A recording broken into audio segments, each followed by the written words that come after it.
That's right, Roz. This has certainly generated a lot of pre-tournament publicity in many ways. Steve Williams made these comments at a caddy's celebration in Shanghai on Friday night, and he thought the comments were private, but they were leaked to the media, and they were, I guess, termed as what you would say is a racial slur against Tiger Woods. Now, Woods himself was asked about this repeatedly at the press conference held here at the Lakes Golf Club this morning, and it's emerged that he actually had an apology from Steve Williams this morning. We talked this morning. We met face to face and talked about it, talked it through. Obviously, it's it was a wrong thing to say. Something that we both acknowledge now, and we're moving forward. Obviously, he did apologize. I mean, it was hurtful. Naomi, Tiger Woods has had a lot of injury to cope with over the last couple of years. Is he back in top form now?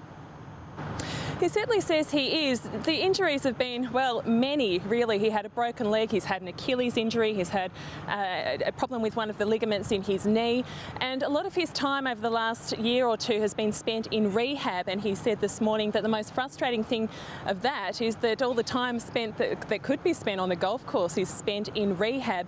But he did say this morning, finally, he's out on the course as much as he'd like to be, and that's the problem he's had, is the consistency at tournaments. He's now being able to hit as many balls as he wants to, and he feels that he is in 100% peak fitness going into this tournament. It's nice to be able to train properly and then have unlimited ball count on a golf course, because I was limited for so long on how many golf balls I could hit on a golf course because of the injury. But now that's all been taken away, and practice all day if you want.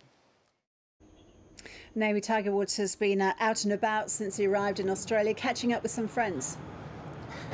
He certainly has. Well, we knew he was in Perth first, but last night he was in Melbourne, where he caught up with, well, I don't know, he called him an old friend this morning, but we know that he met Shane Warne, our former Australian cricketer, a year ago when he visited Melbourne, and last night he was at Crown Casino for the launch of a bar that's associated with Shane Warne, and Tiger Woods also said he had the great pleasure of meeting Liz Hurley, Shane Warne's fiancée, for the first time, and he's also spoken about the hospitality that he's had here in Australia, and he said he just loves coming back here, and he's looking forward to a very good tournament here this week at the Australian Open, and also the President's Cup in Melbourne next week.